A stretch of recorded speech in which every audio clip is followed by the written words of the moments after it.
Excellent, great. So I am very pleased to run this webinar with you all today, and I have pleasure to have with me 3 alumni that I have been working with along the lines, and as you guys are now in this MBA year. And I would like to, let's say, this is an open session, an interactive session. If you have questions, please let us know, and of course address it directly. These are 3 very beautiful and very nice women that have very different careers, and also have done different things since the MBA. And the whole point of this session is for them to share what they've done, how their journey has been since the MBA, what they have learned, also well as in the process itself, because we all have career goals, but it's not always a straight line to reach that point. But we sometimes need to do a bit of detours or take side steps, etc. And this is why I talked about the 3 pillars. You can change a location, you can change a position, or you can change the industry. Very difficult to change all 3. And sometimes you need to do a side step or something, or change in the same, maybe continue in the same industry to later on be able to change one or the other. So these are the things that can be very inspiring for our panelists and alumni to share. So I think I will start with and this is what Alex, actually, my husband, he joined one of the seminars a couple of weeks ago, and Sophie then during the cocktail, she announced that they had the oldest MBA alumni, because Alex did the MBA in 2005. So she didn't mean in terms of age, but the furthest away, or furthest, the most many years ago that he graduated. So I will then start with Nazanine. And if you would like to introduce yourself briefly and explain what you have been up to since the MBA, and then we'll let's say go around, and then we also have, let's say, questions. Sure, great. Hi, everyone. I'm Nazanine Matin. I graduated from the MBA in June 2014, so I can't believe it's already 9 years. My background, actually, before Monaco MBA was mechanical engineering, and since then I did many things. But when I decided to get the MBA, I wanted to do a career shift, and I was tired of the corporate world and the textbook kind of career path and jobs and finance, operations, engineering. And I had, many dreams and aspirations, or maybe we can say plans, to change and shift into the luxury world. And so, as Caroline says, you can't shift all 3 pillars, change all 3 pillars. I know most of us in our class had that hope and thought or planned that we would change all 3, but myself, straight out of MBA, I changed only 1, I would say, because I shifted and stayed in Monaco. I was lucky enough that I was offered a finance impact investing job, and I had previously left the finance role. So even though it wasn't exactly the same type of finance, I was still in the same industry, in a role that I was quite familiar with, and I was lucky enough to be offered that in Monaco. So I stayed and worked on that, and then slowly shifted and tried to implement my plan, which was try to create my own brand. And I did do a little stint in creating my own business and luxury brand, and had leather goods for a while.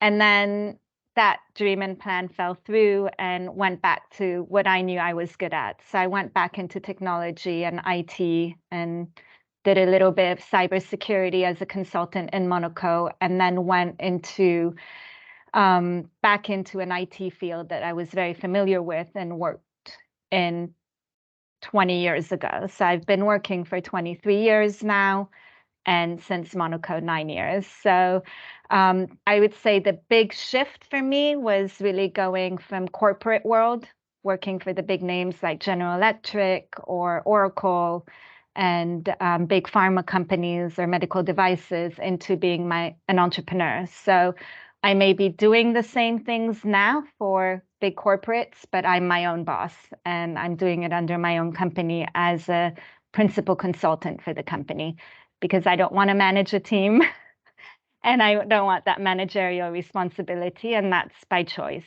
So that's a bit of where I came from, what I did, where I went, and what I'm doing now. Yeah, thank you so much. And then we have Charlotte, that I had a very nice opportunity to meet because you're in Monaco, which is also good for the rest of you to know that she is based here locally. Well, I ended up, I can't remember, I think 1 year after you, Nazanine, in 2015, if I'm correct. And then I was traveling a lot and I decided to learn, because I was really passionate about gemstones. So I started like gemology and I graduate, and then I start like traveling to negotiate stone, and decided when I came back in Monaco to open my own brand, Charlotte.b, and now I'm a gemologist, picking up my gems directly on mining, who I think it's super interesting because you understand the geopolitics, the value of the new markets in terms of new stones that would be a trend.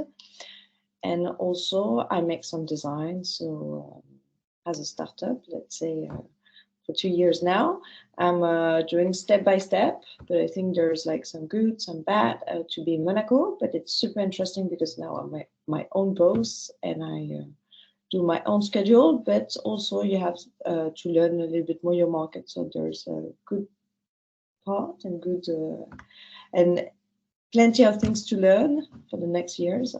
Actually, I'm going step by step until the next few months. But it's growing a bit and it's tough, but nice, challenging. Yeah, thank you. And maybe would you also like to mention what your background before you joined the MBA, what the industry that you were in? Yeah, correct. Well, I was in the luxury industry. I was working with Louis Vuitton and Prada before New York, and then after in Paris. And my mother was a designer too. So I wanted to stay in this industry, but probably I moved to Monaco. So I was, when I was a kid, I was living here, so I knew the place, but I wanted to change the position or give me another challenge. So I did the MBA to understand a bit what I wanted. And finally I ended up, like I said, as a gemologist. So luxury industry. Location changed, but well, because I was getting married, so I was more than happy to change to come back in Monaco, but the position I wanted to change. So I do agree we cannot change the three in the same moments, but at least I changed one. Yeah, great, thank you. And Nuku, let's say the least many years since you graduated from the MBA. Okay, hi everybody, good evening. My name is Nokulunga M, but everybody calls me Nogu. I'm an entrepreneur. I have various business interests. I've always been an entrepreneur. I still am, so I haven't changed that part. I still am an entrepreneur. I have various business interests in construction, mining services, and recently retail and the luxury industry, particularly male luxury. My background is in brand management and marketing. I have worked in that industry for over 10 years now. And I'm also an MBA alumni, class of 2020, valedictorian as well. I currently live in Johannesburg in South Africa. I'm from the Kingdom of Eswatini. And also one thing that I also do, I'm the regional director for an NPO called Africa Policy Conversations. It's based out in Nigeria, and we have branches in Southern Africa and in Atlanta in the United States. So I think that's it for me. I'm still an entrepreneur. I haven't changed that. I still am my own boss. I will not change that anytime soon. But being an entrepreneur with having various interests, the business is the one that changes, the industry changes. So now it's in retail, just going into it this year, because we just saw a gap and we thought, my business partners and I saw a gap and we thought, let's go there. And that's really what I do. Thank you. So if we let's say continue on this entrepreneurial let's say path, and both you, Nazanine, and Charlotte, let's say have experience in the Monaco region of entrepreneurship.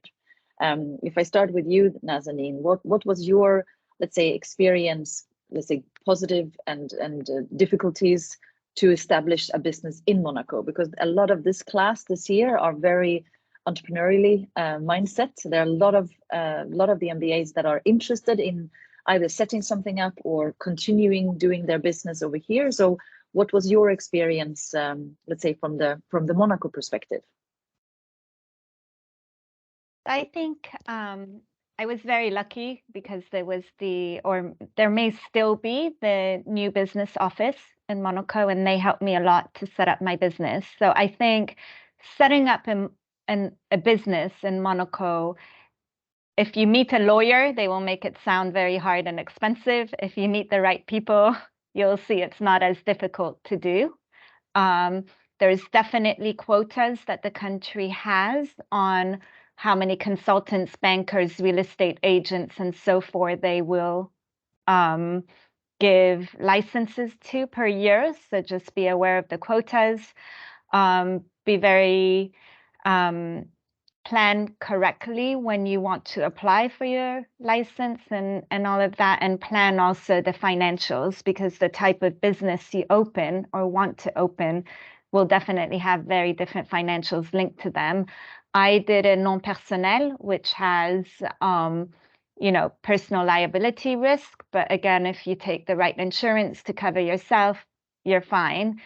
So just the person that helped me the most was Aymeric, and he has since started his own business, so he can still give advice. He will probably do the first one for free and then charge you, but if the new business office still exists in Monaco, I would highly recommend giving them a visit.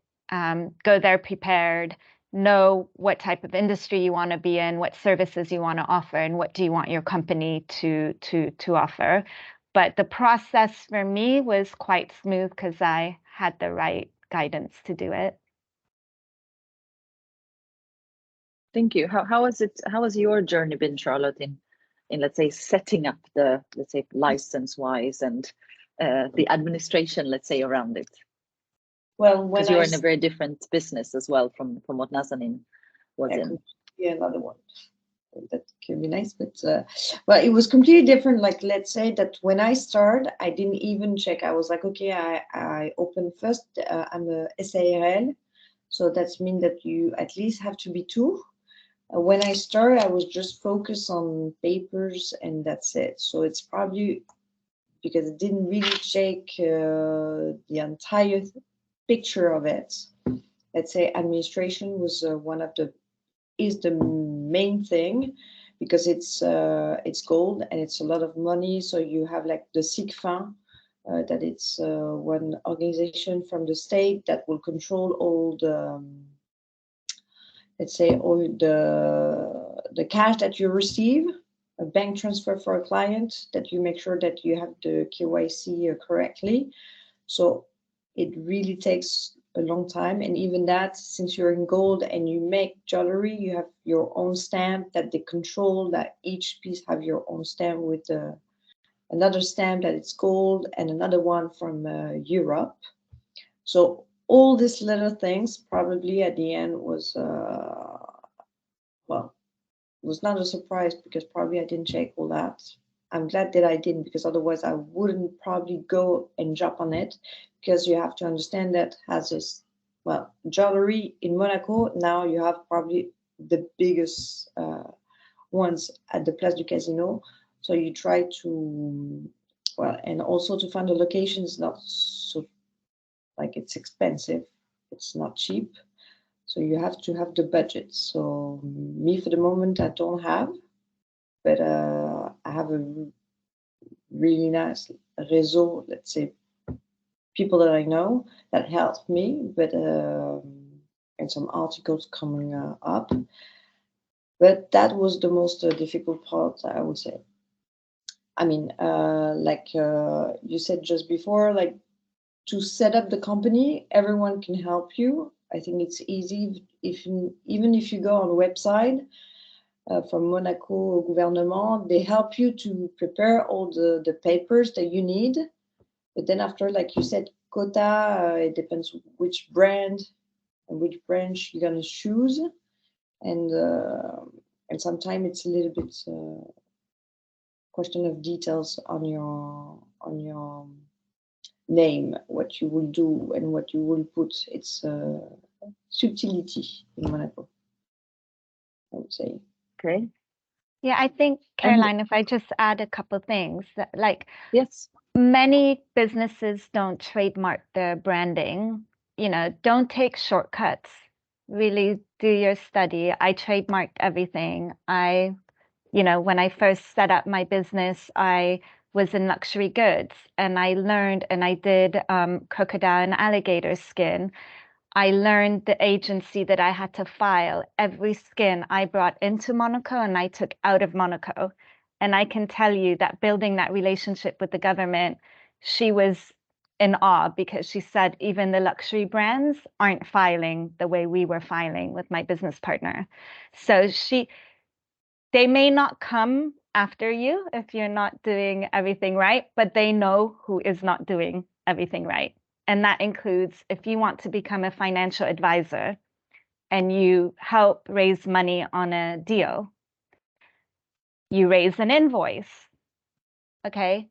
The government knows everybody who's raised an invoice for helping raise funds, okay? They may not come after you, but they know who's done it. So I say, do not take shortcuts, learn the rules, and do it right.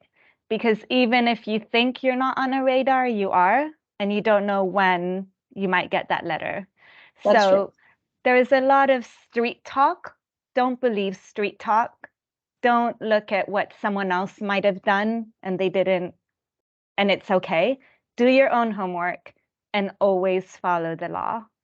Because if you want to be a true entrepreneur and build your business, do it right. Because your compliance and integrity is the most important thing. Yeah, good. Thank you.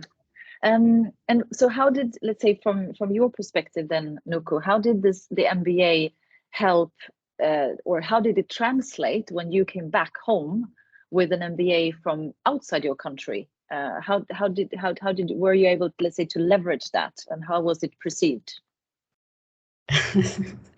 So I come from a construction background, a very technical background, and you come with an MBA and people are going, great, it's an MBA. And then you say to people, it has a specialization, and then everybody's like, so is it really different from an MBA? And I have to explain that.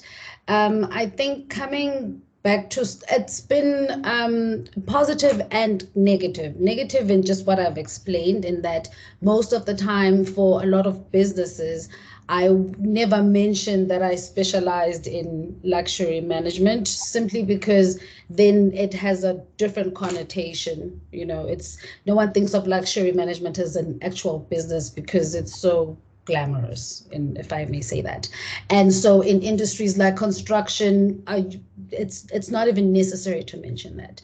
And so there's that part. And then there's the part where people in marketing, brand management, people in maybe say like tourism, hospitality really appreciate the skill of, or the qualification. And so I get a lot of calls from, or meeting requests, let's have your opinion, come listen to this part, see if it makes sense in terms of luxury, in terms of if we're doing it well. And so one of the things that I had to do is actually create a very small agency where I kind of consult with some businesses if they want to almost lift their business from just generally doing normal marketing, if they want to add little bits of luxury marketing or luxury management into the business. And so it really just depends on that, but it's kind of It's a bit of here and there, but generally from the region I come from, an MBA is still a a good degree to have. It's an excellent degree, but nothing still beats experience, and obviously coupled with your education. So yeah, that's my experience. Yeah, thank you. So we are now in February, and the MBA is finishing in June. So they have, let's say, 4 or 5 months until it's finished. So we are now, let's say, my seminars, we did them in November, and then in January on CVs and LinkedIn and branding and all of these kind of things. And a lot of them are now, of course, in the phase of, let's say, trying to, let's say, understand what their plans are going to be. Many of them have ideas or let's say, yeah, dreams, let's say. And we talk about trying to have maybe a plan A, maybe a plan B, maybe a plan C, because there are so many moving parts. Also, where they're going to base. Is it Monaco? Is it somewhere else? Is it the industry? So if you go back, and for you, Nazanine, it's going to be 9 years ago. If you go back to when you were in the MBA, and if you let's say, if you can look back at what you did during the MBA and let's say the plans after, like what are the best advices that you can give the MBAs now with regards to plans versus ideas versus dreams versus real, all these kind of things that, opportunities that may arise or may not, because now is a good time as well to either utilize the MBA, the network, because it's 4 or 5 months until, let's say, the next phase of their career kicks in.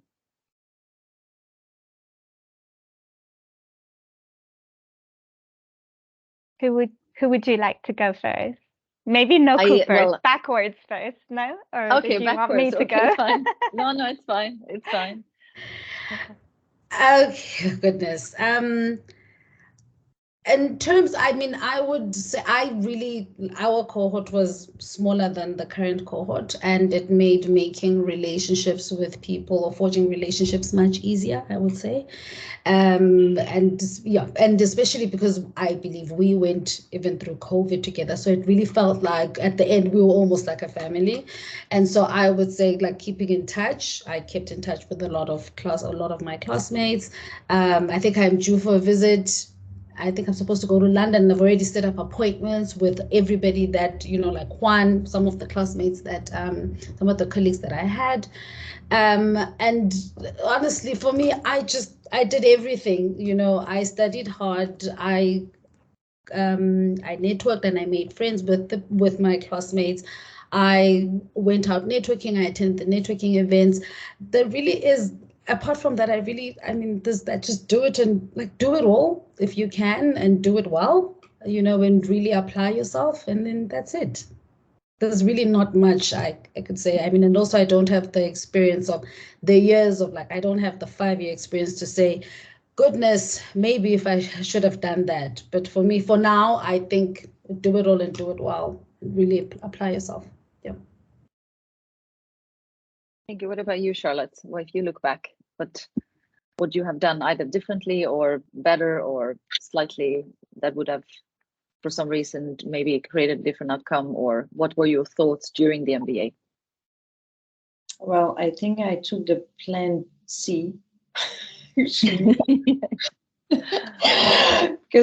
I wasn't thinking at all to be an entrepreneur, because, like I said before, on the French way, when you study, we don't really push you to be an entrepreneur, and I think not everyone can be one. So you have to make sure that first you able to manage your own business, because sometimes it's a dream, and when you figure out the reality, there's a gap between the two. Just give you an example, like I was saying a few days ago to Caroline, many people think that to be a gemologist, if you travel, everyone comes to you. You're in a super hotel and we give you plenty of stones in front of you and you just pick them up. Okay, this is only on movie. So it's just to know exactly. Sometimes you have some ideas, but the reality is different. So for sure, like my plan A and B was to work and still working for a big company in the luxury. And Monaco, it's tiny, so it's not that you can have a lot of opportunity, but you need some contact. You need to have a nice group of friends. I mean, plenty of little things that will go up. So finally, I took plan C. So I will say now, congratulations, you're an entrepreneur. The MBA helped me for many things. And I don't know, the advice would be like, do it with your heart and the best as you can. That's it. Thank you. Nazanine. Okay, What so would for you have? me, Yeah, please go ahead. Advice is, I'm not much of a planner myself, so I also probably took plan C, but I would say try to plan as much as you can. Time goes by really fast. It's very easy to get absorbed in the assignments that are due, the exams that you have, and then suddenly it's June and your dream is to stay in Monaco and you don't have a job, right? So unless you have unlimited cash flow, which I didn't have the luxury of, unless you have, wealthy families supporting you, which many of us don't have, be honest with yourself, have a good look at what do you want? What do you want to change? What's realistic to change? And build a plan for yourself, right? When I say be honest with yourself, it's, what are the skills that you have that you can give back in whatever job you decide to do, whether it's a job for yourself or as an entrepreneur or for someone else, whether it's in Monaco or outside, right? So if your dream is to stay in Monaco, but you came from outside, be realistic and true to yourself that most likely you will not get the salaries that you did before, right? This is always the shocker for most people, especially coming from the UK or the US. Monaco is tiny and the pay is not that great. So just lay everything out, be honest. If you get a job at Barclays, this is how much you're going to make. If you want to go into the real estate industry as a starting point, new career, this is how much you're going to make. Caroline can help you with that. She probably knows all the salary ranges. And then map that out. Is that going to meet your dream, your wishes? Do you want to do that for a few years till you achieve your goals? So my biggest advice is be honest with yourself, plan, meet as many people as you can between now and when you graduate, and start laying the foundation for where you want to go. And if where you want to go is an entrepreneur and start your own business, again, learn the rules for setting it up and see, do you have the cash flow to support that dream? Because cash runs out really fast, and especially if you want to live in Monaco and do that. So are you going to do it in parallel with the job in the industry you were in and slowly go into your dream, or are you going to do it a different way, right? So again, like, plan, I would say, is the biggest advice. Yeah, great, thank you. I was thinking, do we have any, let's say, any questions from the MBAs? Any questions, any feedback, anything anybody wants to ask now? We can take some questions already.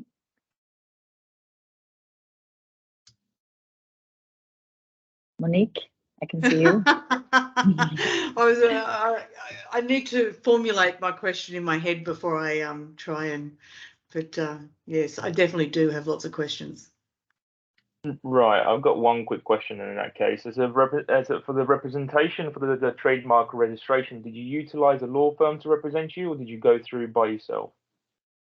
I did everything by myself. One, again, like I didn't want to pay crazy money for what law firms were quoting in Monaco. My French is good, but not that good. So I managed even with English. I went into the trademark office. Sometimes it's frustrating because you have to go 2 or 3 times. They get frustrated that you don't really understand what they're saying, but eventually you get there. So I went myself, and you have different options. You can trademark only in Monaco. You can trademark Monaco and some European countries, or you can trademark globally, and everything comes at different costs, right? So, Yeah. so I did what I felt was good enough for me and what I wanted my business to get out of it. And the other thing that's important to know, whether it's for trademark or your company's setup, you have to renew your application every X amount of years, including like the company's setup has a 5-year renewal. Like you have to go give a new document, which I didn't know. And then I got a nasty mail in the mail saying I haven't done that. So that's also one thing to keep in mind. Every step that you do to set up, just make a note of what are the renewals or notifications you have to give after X amount of years. I forget if trademark was 2 years or 3 or what it was, but yeah, I did it myself. Law firms in Monaco are extremely expensive. You can find a lawyer in 𝗿𝗂𝗰 who knows all the steps and can do things for you at a fraction of the cost. But I think a lot of it is whoever you use, whoever services you use, you have to feel comfortable that they're giving you the best and most complete advice. Especially as US citizens, I'm US, I have to pay taxes in the US, I have to report in the US, no bank wanted me. You know, there's a lot of ask around a lot, and yeah, find the right people you feel comfortable helping you. And I was going to say, just to add to that, in terms of, because Monaco is not in the European Union, I would have suspected that the law firm that's representing you, if they're in the European Union, you've set it up in Monaco, you would have to get the trademark to be covering all of countries in Europe, not just the Union itself. Otherwise, you could have someone potentially going in Monaco, registering it and saying, it is mine, and you have an overlap of a margin, thus causing potential corporate dispute. Yeah, you have to register. Monaco alone won't help all the European countries, like you said. It depends where. Yeah, absolutely. What you said is exactly right. Awesome. Yeah, no, thanks. So yeah, one of the questions I've got is you actually touched on it, saying that you don't speak French very well. What do you think? How do you speak French? Do you speak French now? Was that a real issue for you? Were you able to get away with working or getting things organised, without speaking French? Okay, so I'll tell you a little story. French is my mother tongue. I did grow up in the south of France until I was 13, but I didn't speak for 20 years. So most of my vocabulary went away. So I kind of put the ceiling on myself because I would be shy, but I did understand quite a lot. So, but I didn't converse with people in Monaco in French, at least not first. It took me a good 4 or 5 years to get comfortable in my skin to do that. I did not write any emails in French, or if I did, I put one sentence in French saying, sorry, my writing in French is really bad, and then changed to English, right? And people were fine with that, and they accepted it, and everybody's quite helpful. Like, well, it depends who you end up with, but if they see you're trying, and if they see you're trying to understand, people are helpful. It may take you a few more tries, but you will get there in the end. And if I got really, really, really stuck, I would take a friend who did speak fluent French with me. So it's good to have a French-speaking friend who can assist when you're definitely stuck, or you get an email and Google Translate doesn't do it justice and you just want a second pair of eyes on it. I did get eventually a lawyer in Monaco from a Monaco firm that we didn't pay too much, but I wanted my website and the terms and conditions and the condition of sale for my luxury goods to be flawless. And that's what I use the lawyer for. And if you set up a company in Monaco, the good thing that you're protected on is anybody who does want to sue you or come after you, they have to do so in Monaco.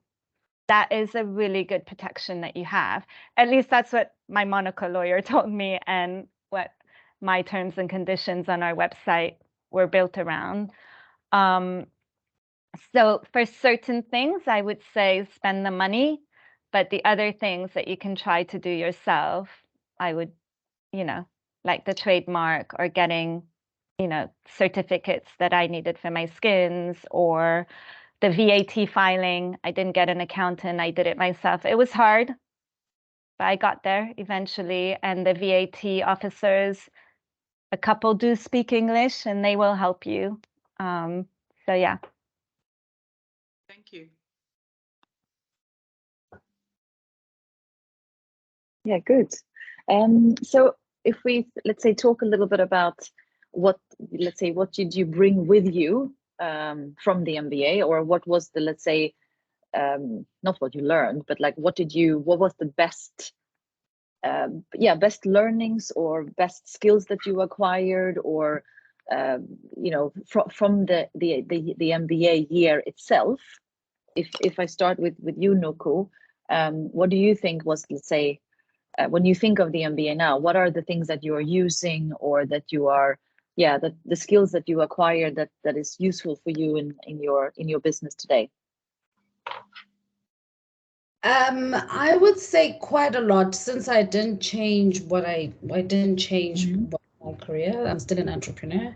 I think what helped me quite a lot, and what I took and I still use, is almost, and I'm still quite learning how to do this properly, but the professional development and actually saying that this is what I do, because most of the time, I'm an entrepreneur. I have business interests in so many fields, and that usually sounds like almost as though you don't know what you're doing, because most people will have one business or two businesses. I have varying interests. They vary, and there's quite a lot. And I mean, for now, the businesses that I've closed, the businesses that I open, and it depends on how and what I feel like, And I think for a long time there was a lot of, not embarrassment, not shame or embarrassment, but almost like feeling as though it feels like I don't know what I'm doing, simply because I have interest in this. If I see a gap, I'm the sort of person who will want to start a business so I can close it and make money out of it and then sell the business. And there's nothing wrong with that. And I guess so owning me being an entrepreneur, I think I took from the MBA, and that's the thing. I will start, I think I mentioned earlier that I am going into retail. I'm starting a retail company. I started it now. I am in the process of developing the product and setting up things, and there's a 5-year plan for it. And that's what I'm doing now, and that's it. This is who I am, and just being okay and proud of it and just owning it. So I'm one of those people. Yeah. So that's it for me, really. Yeah, great. Thank you. What about you, Charlotte? I will say accounting. Accounting is really good. It do help when you're an entrepreneur. And the second thing, I would say it's a little thing, but I remember one of the teacher, I can't remember who, but he was like, okay, we're like making groups and working all together with different nationalities. So for sure, there's like sometimes differentiation about presentation and stuff like that. But one professor was like saying, okay, sometimes don't react with emotion. Just if you have a problem, sometimes give time and then you're more relaxed. And I do agree, because sometimes you have problems with suppliers, with customers. As a startup, sometimes you didn't think about this and you have to take the time, but you're losing time, then money, then organization, a lot of things. or you do a mistake. And I think sometimes it's nice to take a step back to say, okay, never mind, it happened. It's the beginning. You still learn, and it's not a really bad mistake. It's better to do it now, more in a couple of years. So I would say, like, sometimes, yeah, advice like that do help to calm down and breathe and say, okay, it happened. It's cool. Yes, I mean, if there's a, let's say, a group project and it doesn't go exactly according to plan, then don't react with emotions and take a step back. It's basically what you're. Exactly, because sometimes in my class there was a little bit too much leaders, and I mean in any company or even on your professional side, you will face. I have some clients who are like demanding, who's quite normal, but sometimes it's a little bit difficult. So you have to keep it calm, relax, and try to manage with your emotion to figure out how to pass this moment, and that's it. Yeah. I think Marieke and I can say that there's always a bit of, let's say, friction in each year. There's always, because you are extremely different and diverse, and most of us have not worked in such diverse groups before. So I think it's normal, but I think this is also a fantastic learning curve.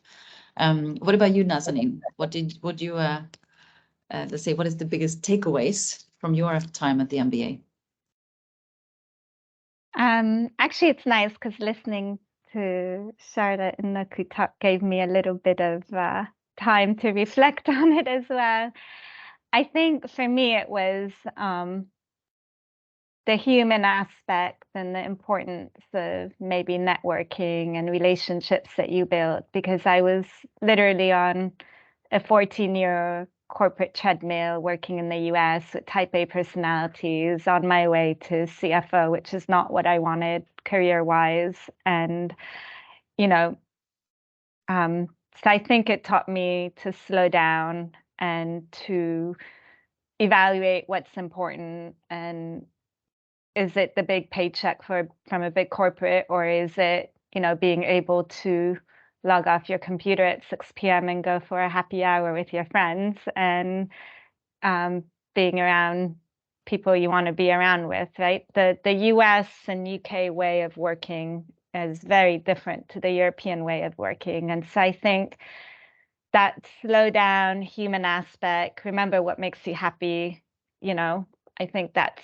and being around different cultures. I had half our class was Eastern European. I had no experience with working that much with Eastern Europeans. And so I think that's what it taught me. It taught me about entrepreneurship as well. I mean, I saw my dad as an entrepreneur, but I never was around other people my own age who were entrepreneurs, and we had that in the class, and that really helped. And then I had no education or background on marketing, so that was really something new for me, how to look at different markets, how to look at the luxury world. What did the luxury world entail? I mean, I knew what I saw in the shops and in ads, but never dug into them as case studies.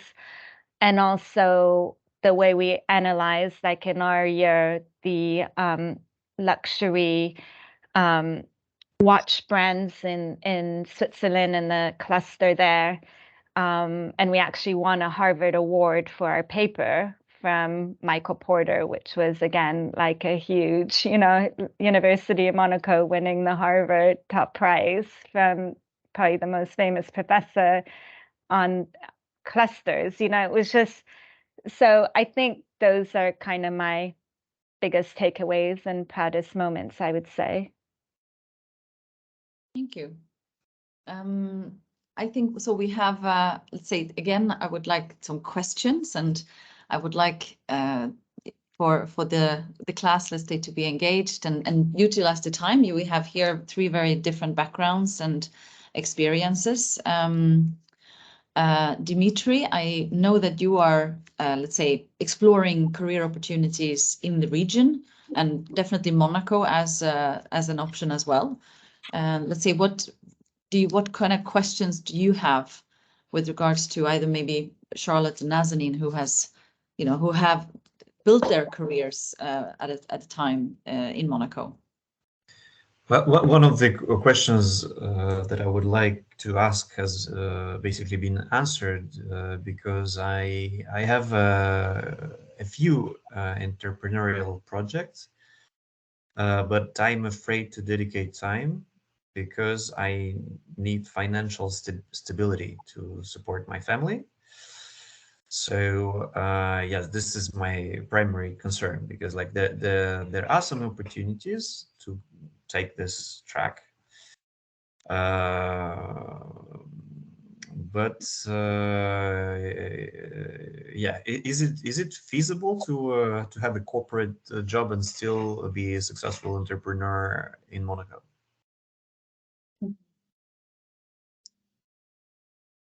I don't know who.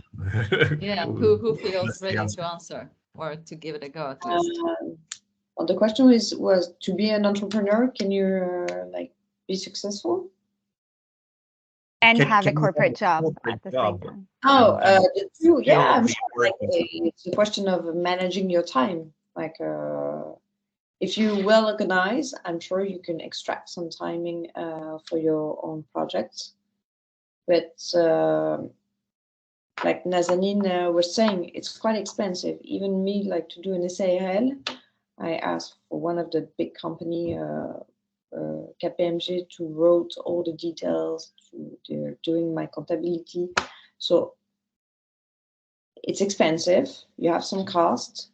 You still have a need an office. I don't know if you live in Monaco. For example, me, I'm living in Monaco. I'm in a building. I was wondering myself to put my office here, but then you have to write a letter to give it to your, well, I'm in office. Landlord. For example, they need to give me the authorization to have my office here. So it was a lot of paper, so I didn't ask. So I took like one business center. It's like the minimum of the cost, but it's still 1,140, if I'm correct.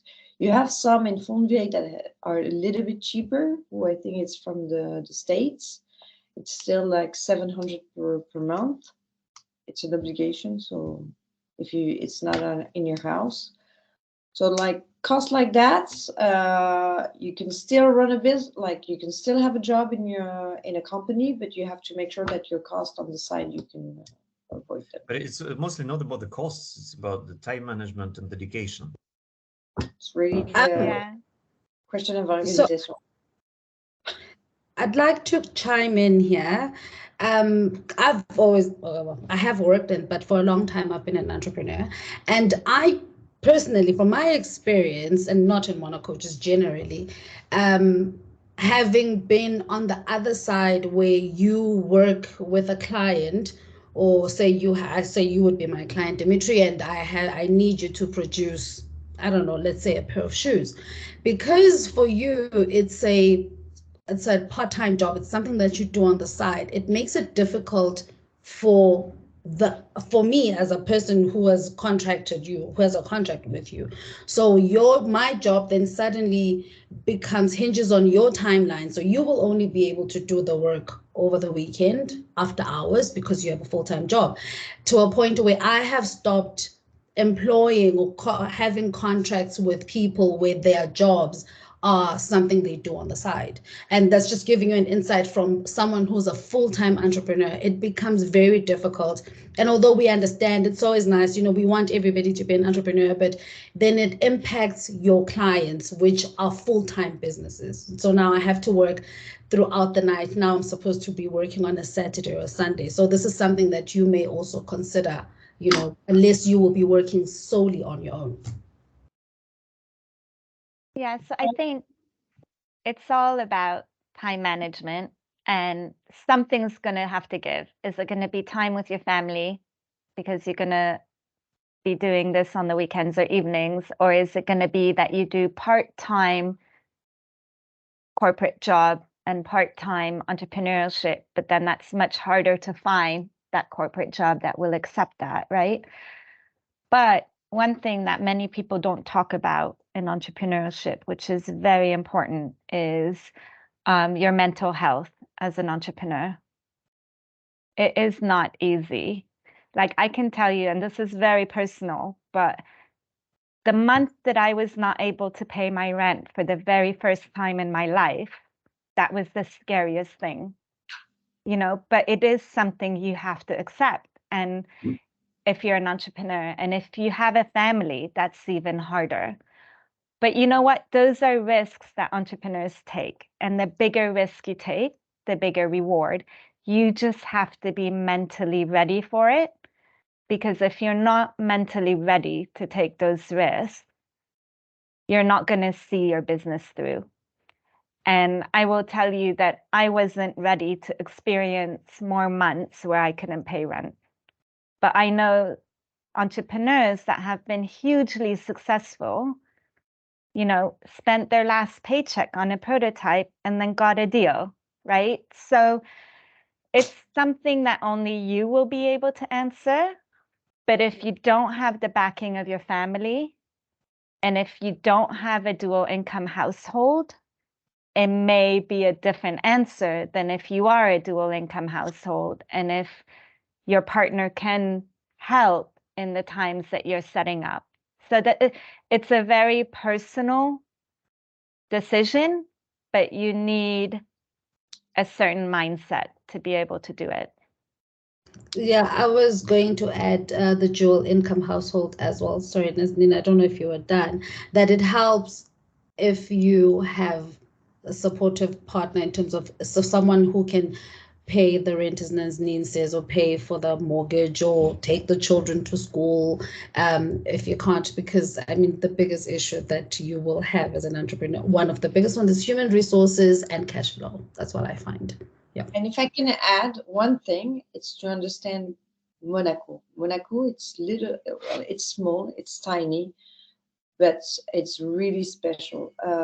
Many people will help you, but many people on the other side, if you get in one market that you take one of the piece of their cake, it will be another face. So it's why I'm saying, like, you really have, and this is really one tips that I didn't know at the beginning. You have to make sure that you know exactly the mentality of Monaco, because it's small, but you can have great friends, or you can be the devil. So it's now it's really like, it's a tips that really, like, most of the people think, and probably from TV or internet, that Monaco, you can do a lot of business for sure, but you have to be surrounded with very good people. Be perfect and really precise on your business, because you have like one chance, probably sometimes, to meet someone and to introduce. He might know a lot of people, so then after, your business can grow, but on the other side it can go down quickly. And it's why, like, me, it's been 10 years that I'm living here, and Caroline, probably even more, and you know how it is. Monaco, there's a lot of opportunity, but you have to understand exactly how the people think and are. Like, really, this is GMB didn't teach me, but I think this is one of the key of the success really in Monaco. Yeah, very, very important advice. I think there are a lot of talkers, a lot of dreamers, but when it comes to putting the money where their mouth is, it doesn't happen too much. And everybody thinks there's so much wealth. Yeah. People will say they'll invest, people will say a lot of things, but many people don't sign that line. So that's why when I be honest with yourself and really plan and learn, so you know what you're dealing with. But then again, it takes one investor, and you may get lucky. You find somebody who shares the same passion and dream. So it's not impossible. It has happened. There are success stories within IUM of people who have found that one investor, but people talk more than they do. And as Charlotte's experience, if you get on the wrong side of things, it's a village. So.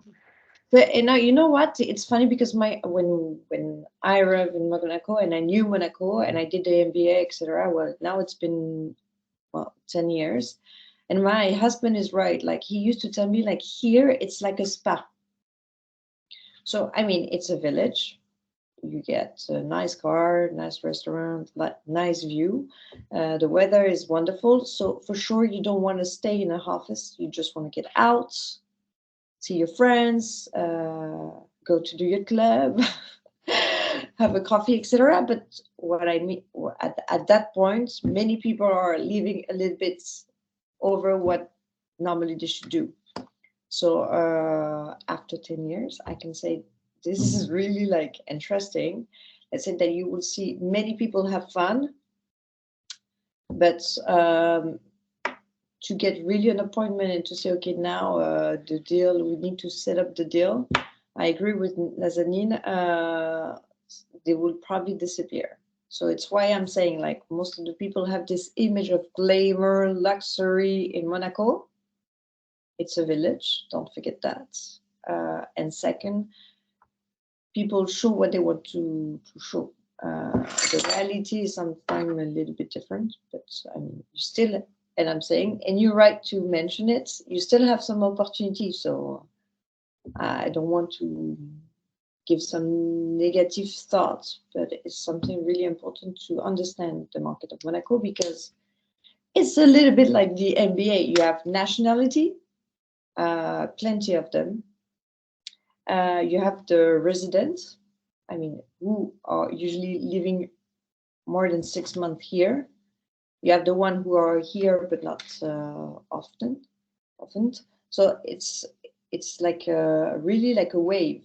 So you have to understand with all this and all this nationality how it goes in the market. So it's super interesting, but super hard too. Yeah, I do have we a have question. any? Yes. Thank you. It was very About insightful sorry, and go, you politically go, correct. Sorry, Dimitri. Yeah, I said that it was very interesting, insightful, and yet still politically correct. Yes. Yes. Not Thank to you. name the devil by My question goes to the actual word entrepreneur, and I'm wondering, Nazanine, if have you worked in the US and actually said, you know, that you're an entrepreneur? Like earlier in my career, I suppose I was an entrepreneur. I never called myself that in Australia because it's actually quite a dirty word, and it's almost like people say, "Oh, so you're unemployed." You know, that's it. So it's not something that is you know, spoken of, I suppose, in Australia. Like entrepreneur means that you're unemployed. So I'm wondering if it's like that in the US, or has anyone else felt this, or is this just a typical Australian thing? So I think in a way you're right. Like if you say you're an entrepreneur and you developed an app or a product that's everywhere and everyone knows it, it's a cool word to use. If you're a freelance consultant like me, if I say that, it looks like I'm lazy and I don't want to be in a big corporate, or I could be making way more having a leadership role in corporate. I hear that all the time. My own family is saying, you sell yourself short. Why don't you come back to the corporate world? You're going to make, you know, 10 times their salary, da, da, da. But that's not happiness to me, right? So I think you're absolutely right. Am I truly an entrepreneur? No, I'm not building things. I'm not creating anything. I'm not building a business. I'm giving myself the freedom to pick and choose the projects I want to work on. I've been extremely lucky because I've had the same client since 2018, and I just work on their projects. And but the reason I set myself up this way, it gave me flexibility, it gives me freedom, and I get paid way better than if I was employed anywhere in Europe. So it met what I needed it to meet. for my setup. But am I truly an entrepreneur per my own definition of entrepreneur of, you know, am I building something, creating something? I would say no, I'm more a freelance contractor. But I'm not ashamed of using that in the US or with my family because it's given me what I wanted. I was an entrepreneur when I built my luxury brand business. I am part of the 99% that failed, right? Am I ashamed of that? No, I learned so much from it. I don't like the European stigma of if you're an entrepreneur that failed, you don't deserve a second chance. I do believe in the US and the Australian way of thinking or UK way of thinking that actually failed entrepreneurs have a lot to offer. So, yeah. Do we have a last question? Because we are, I know in the schedule it says an hour and a half, but this is usually an hour, these kind of webinars. Do we have a last question from, I don't know, Dominique or Jennifer, or I saw Alessandra before, or I saw also, who did I see? Blanca, anyone else? A question? Yes. Yes. I don't know if I didn't heard well. Sometimes I didn't heard well. I want to ask you if you had a tutor during your MBA, and You if mean a this mentor? tutor had a mentor, yes, a mentor. Yes. Could help you to find your way and to get your results.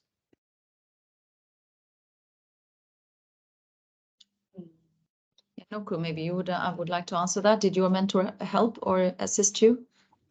Yes, I had my mentor. I think my mentor from IUM. He was really helpful, Nicholas. He was really helpful in formalizing a business plan that I'm still yet to, helping me formalize my business vision and plan, and something I'm still yet to implement. And we had given myself a 10-year timeline to start on a very big project that I have, which I think is actually quite big. It needs a lot of work, and I guess it needs me to be more confident in what it is. It's actually quite, because it's almost continent-wide on Africa, on the continent of Africa. And so he helped really formalize and put it in 2 years. This year, this is what you're doing. Next year, this is what you'll be doing. In 5 years, this is what you should have done. You should be here by this time. And obviously, just putting that plan doesn't mean it's happening according to plan, because obviously then we had COVID like a few months later. So everything kind of fell off again. But having him as a mentor really helped, because I kind of revised a little bit, a lot of the things that we planned, but it's still very much in the plan, very much in the process of getting there. Yeah. And I think that is because he came from a corporate world where everything has to have almost like a policy and like a 10-year plan. And so it was very helpful for me, because I mean, at times I just look at something and I think, okay, I'm going to do that. And then I just do it. So it was very helpful in that instance. Yeah. Perfect. Thank you. Well, we are going to wrap up. For me, it's very important with diversity. In my seminar last time, I had 3 male assessors that entered the classroom, and now I have 3 female alumni. So very happy that I had a nice comeback. It's very important for me to represent the IUM class, coming from different countries, different backgrounds, different industries.